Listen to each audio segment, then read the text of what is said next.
the table. Something went wrong. People are backing out, Steve, on deals like for no reason at the last minute, other than cold feet that we can see. Yeah. So But get comfortable with that, because until prices start going up or down, there's going to be no urgency to do anything. yeah, the motivation of the buyers and the sellers are changing, and they're confused. I don't even know They if they're don't- confused. Buyers might be a little bit more confused, but sellers, unless they can't carry the property, and they can because there's a strong rental market, you're almost certainly going to be able to cover your mortgage, even if you move. And if you don't have the down payment, well, that's the thing. But again, remember, people have come out or went into this slowdown with a lot of money in their checking account, a lot of credit on their credit cards, a lot of all that, right? Now they're starting to spend it, and we've seen personal consumer debt max out, Right. but it's on a leg. We're probably on a 2-year leg. It goes into businesses, into Wall Street. You look at the S&P 500 or whatever it is, and you'll say, yeah, we're doing fine. The stock market's doing fine. True, because the top, I don't know, what is it, 10, 15% of the companies are crushing. Apple's crushing, Tesla, whatever. They're all doing fine because they all had this massive cash. It's time to start. So, but they had this massive cash. They don't need to go into the lending markets. So the mortgage rates or the interest rates on money don't hurt the big guys. But the bottom 80% of the stock market is getting absolutely demolished. All right, your smaller people, because they depend on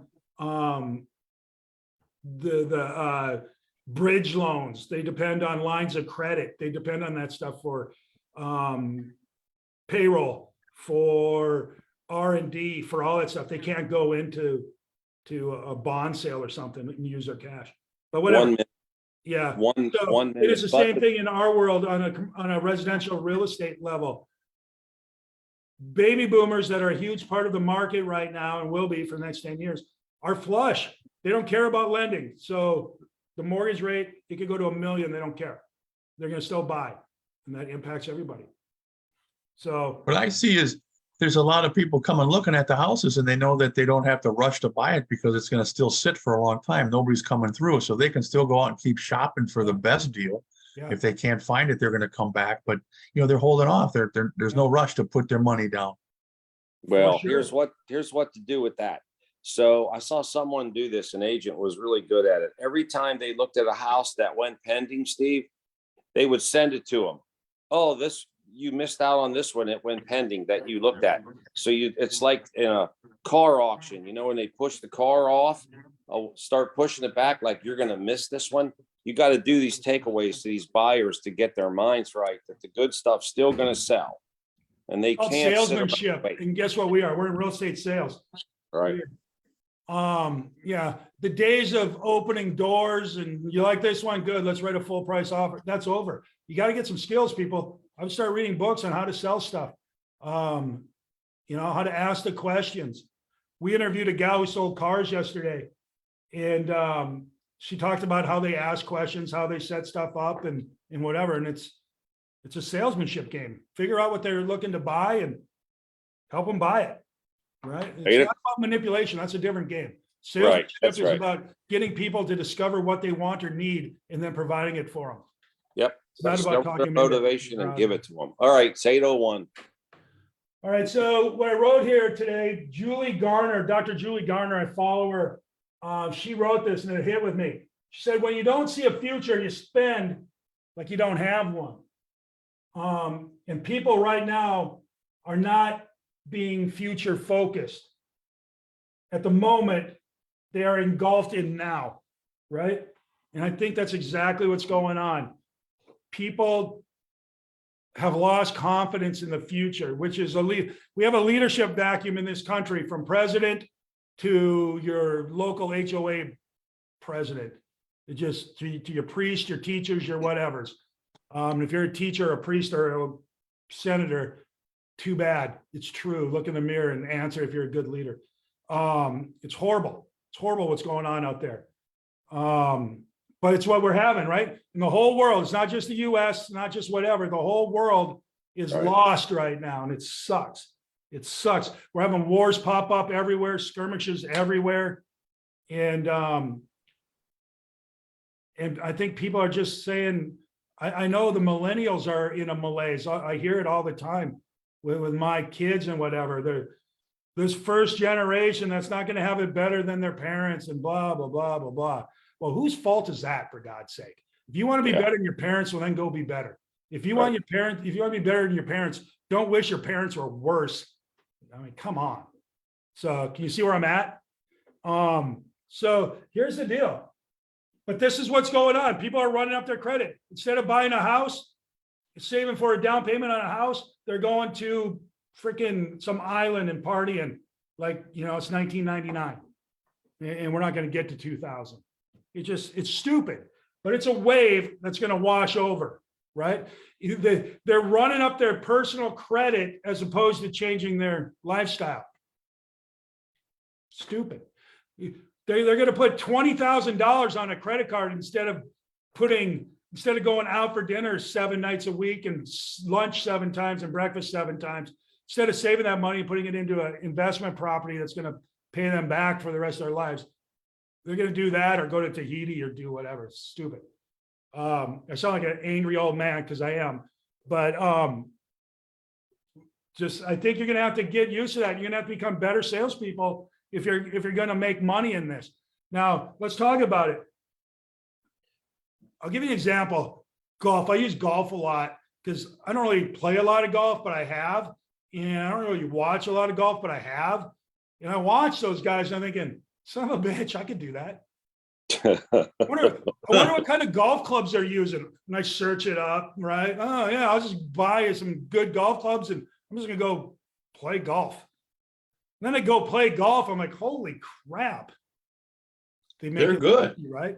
Yeah, it's you hard. watch Jimi Hendrix on guitar. You're like, shit, I'm going to go buy a guitar. This is great. And then you get it and your fingers hurt and it sounds like crap. And you don't know what the hell you're doing. And you give that up. It's the same thing here. You look at these top producers that are doing well, and all you see is the results, or on social media for sure. All you see is the result. You know, what people are doing. Oh, I'm crushing. Closed another deal. By another, they mean the second one of the year, right? They don't tell you that part. It's just weird. So you're like, oh God, I'm going to do what they're doing. So what? You go get a bunch of virtual assistants, even though you don't know what they're going to do or whatever. You take on that expense. You go buy a bunch of ads. You go do this. You go do that. You don't know what the hell you're doing. You don't realize. Well, you don't realize. And I don't do this, right? I go sit with these people or hear them talk. I'm doing 8 million deals, right? I'm like, Jesus. I'm pretty sure I'm smarter than you. I can work harder. How come I'm not doing 8 million deals? So I'm just going to go, what are you doing? And then you look at what they're doing and you go copy it. It's like, oh my God. Like I was like, I'm just going to write 3 social media posts a day. No problem. I'm going to post them. My word, it's hard to put out content for 3 social media posts a day. And I'm like, I can spew this stuff for hours and it's hard. Right. And I get like 8 views. What the hell's going on? Right? Somebody else posts something, gets 20 million views, 80 million leads, all that, and I'm like, well, what the hell? So here's what I discovered as I keep discovering over and over and over, because it's a lesson you never learn. You just have to keep. It's like Groundhog Day. You got to learn it over and over and over every day. You got to learn the same lesson over and over. The people that are doing well rarely fall into it. Rare is it that they just happen to have the perfect set of skills at the perfect time and everything works. Mostly, like 99.999% of the time, it's because they're working their ass off, right? They put in years studying scripts. They've gone to seminars. They've made 1 million phone calls and heard every conceivable objection, and they've studied objection handlers. They've been in every single property in 8 different counties at some point or another. They've taken copious notes. They come out and study. They have swing coaches, caddies, coaches for their caddies to tell the caddies how to caddy. They got all this stuff, but they didn't start there. They have people with cameras following them around. They have professional level people doing professional level stuff. They didn't start there. That's a lesson you got to learn. You don't start at the top. You get to the top. Step by step by step. And some of those steps, you end up stepping into a bear trap and it hurts. And you go backwards. You got to lick your wounds for a while. And some of those steps are a trampoline that spring you forward, right? And you get really good really quick. But I'm telling you, because I'm working with a lot of new agents, I have my seasoned agents, which is kind of weird because I'm starting to cook on a grill and I put a lot of seasoning on, which is kind of different with what we're talking about. But at any rate, I don't know, it depends. There's this guy up in Wisconsin, never mind. At any rate, I know my agents that have made the calls, previewed the properties, done all the stuff. And oh my God, do you think you get sick of me? We talk to the people on my team. Preview. Call. How many leads? How many contacts? Right? And that's just in the morning. Every morning, all the time. We have a call in the morning. Let's go through it. Who got a lead yesterday? What are their name? Where did it come from? What are we doing? Right? That's what you do. That's what the pros do. They show up every day. Michael Jordan showed up every single day for practice, even though he was winning and doing all that stuff. You got to do it. You got to do it. The folks on here, I'm glad you guys show up. If you're doing whatever, you leave here with something, I'm glad you do. But just know, Destiny will use you. You're great. I love it. You're coming in the office. Awesome. Just know that you got to do it. And you got to do it. And it's going to be weird because at first you're going to get some spin. And then you're going to take a big jump. 0 to 3 or 4 or 5 is kind of a spin. Then you can hit 3 or 4 or 5, and you're going to percent. And then you're going to jump up to like 50 or 60%, just like that. You'll be like, I got this figured out. Then you're going to plateau at that 50 or 60%. I don't know all y'all on here, and I'm just assuming you're kind of in the same type of realm that Destiny's in. But you're going to get up to this level of competence that's going to plateau, and it's going to stay there because you're comfortable with what you did, and you've seen how well you jumped with, let's be honest, fairly minimal effort. It's just kind of worked. Because going from really crappy to okay can happen fairly quickly. But going from okay to good slows down, and going from good to great is a grind. All right. And a lot of people get stuck at good, and they're fine. Right. I'm here to tell you, we've talked about this in the past. You do you. If good is for you, boom, love you. But that's not inspiring for me. Inspiring for me is when somebody comes up and says, like, I know people come on our team, they interview, I want to make 100 grand. I'm like, yeah, okay, cool. I'm sure somebody can help you out. 100 grand. And this is not to cast any judgment. It's just, there's a lot of ways to make 100 grand, right? If you're not making 100 grand, good, go for it. I'm not trying to cast judgment, but that doesn't get me inspired. I want people who want to make millions and millions. We're starting to talk about billions now, which is really exciting. So that's a thing. I don't know, Jeff, help me out here. I'm getting lost. I'm kind of preaching. Well, there's a whole bunch of conversations here going on. So if you're new, we've talked about this a million times. You're lead generating. John may disagree with this, but if you're doing all you can do, if you're doing all you think you can do, you might think about a transaction coordinator, a virtual assistant, because those things take the energy out of me and John. Most people, we could never work without one.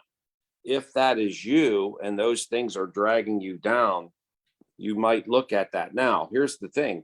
Don't have those people go out and pick up your dry cleaning, for example. They should be lead generating with you so that you have the freedom and the time to preview property and move forward. All right, here, let me be clear. I do agree 100% with that statement. What I don't, here's what I see. The real world. Somebody's doing, I don't know, 7 transactions. And let me just be clear. I don't think I did 1 transaction on my own. I don't think I ever turned in any paperwork ever. I'm pretty sure. I can't ever remember doing that. I'm pretty sure too. Yeah. So, and I'm not denigrating somebody doing 7 deals. God bless you.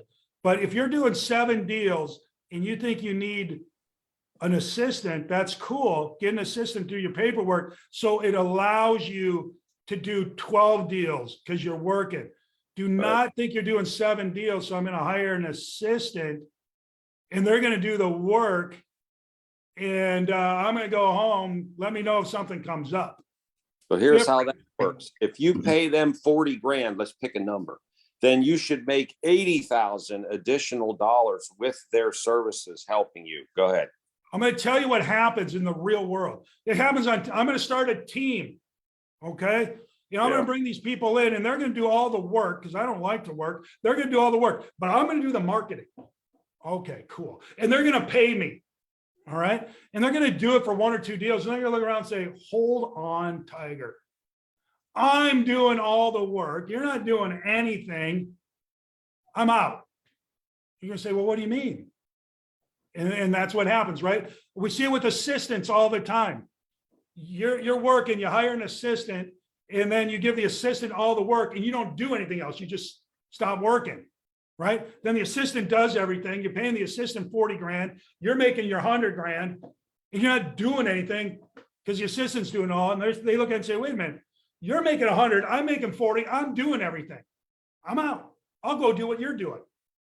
And it's a cycle. Do we see this cycle, Jeff? Yeah, we do have rainmakers who do go through a lot of assistance for sure. Yeah. But Hey, the theory is if you're going to get leverage, it's because it's going to allow you to do more. More. Yeah. Not to do less.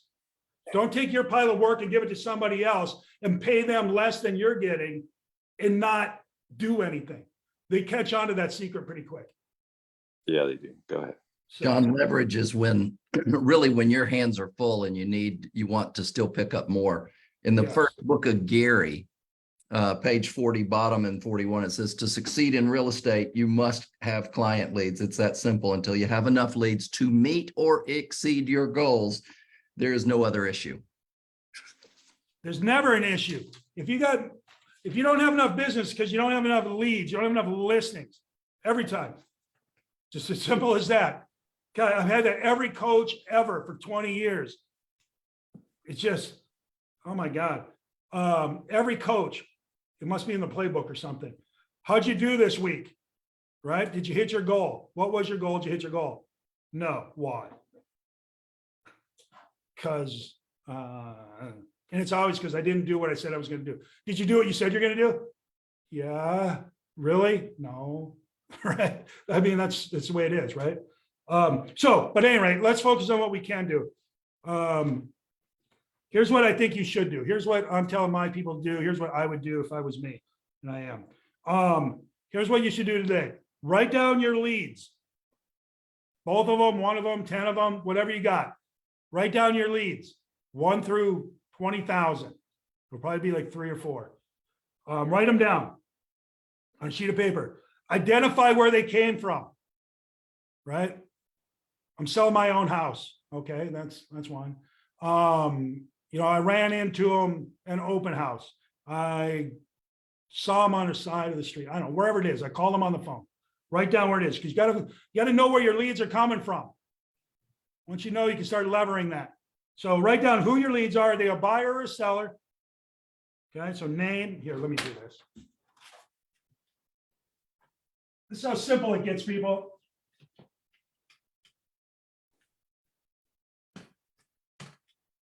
Love it. All right. On a sheet of paper, name, buyer or seller. Okay. Source. Where did it come from? And then I put a rank. You're gonna have to hold on the rank until you look through all of them. Rank number 1 is the person you think is going to most likely to list or buy with you. That's number 1. Then the next one that's most likely is number 2. And then the next one would be 3. See how this works? And now you got a list. All right. It might be a list of one, it might be a list of zero. I don't know. But however many. And then what you're going to do is you're going to call number one. You're going to say, hey, John, Keller Williams Realty's at the beach team in Destin. Does it make sense to move forward and list your house or condo with me? Buyer, hey, John, Keller Williams Realty's at the beach team in Destin. Question, does it make sense to go ahead and write an offer on that house we looked at? Question mark. End of story. Don't go, oh, it's going to rain here. Just curious, whatever. Following up, wondering. No. John, Keller Williams, does it make sense to whatever? Buy, sell, list, trade, whatever. And then they're going to get back to you. They're going to say yes, no, or maybe. Yes. Good. What's the next step?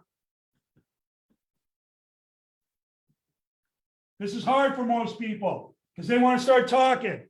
You got to ask the question. What's the next step? They're going to say, send me the paperwork. Boom. They're going to say, let's write the offer. Boom. They're going to say, whatever they tell you, whatever they want the next step to be. Right? And if they say, I don't know, then you can show your greatness and say, well, let's do this. What if we this, that, and that? What if I send you a listing packet electronically, you go ahead and sign it? Or what if we meet this afternoon, you can sign up and whatever? Or what if we get together and write the offer? I don't know, whatever your solution is. But make sure you ask them first. Because oftentimes their solution is going to be better than yours. And the reason why it's better is it's coming from them. They're going to tell you how they want to do what's next. All right. And if they don't know, then you can be a hero. And if they tell you, say, yeah, that's normally what we do, or, you know, whatever, that's a good idea. Right. Now they're the hero and you're helping them. If they say, I don't know, what's the next step? I don't know. All right. What do you think I should do? Follow up with me in a month, a week, a year. Okay. I'll give you a call in a week, a month, a year. All right. If they say no, I'm not ready. It doesn't make sense. Great. What's the next step? What do you mean? Well, what's the next step to move forward? Why don't you follow up with me in a month, a week, a year? Okay. I don't know. Okay. What do you think I should do then? I don't know. Follow up with me in a month, a week, a year. Okay. Simple as that. So get your leads, buyer, seller, where they came from, rank them 1 to 10 or 1 to whatever. Start with number 1, call them up. Does it make, John with Keller Williams, does it make sense to list or buy that house? Yes. Great. What's the next step? Send me the paperwork. Good idea. Right. I don't know. All right. What if I send you the paperwork? Oh, okay. Right. Do you want to write an offer on that house? Yep. Great. What's the next step? I don't know. Can you send me a contract? Good idea.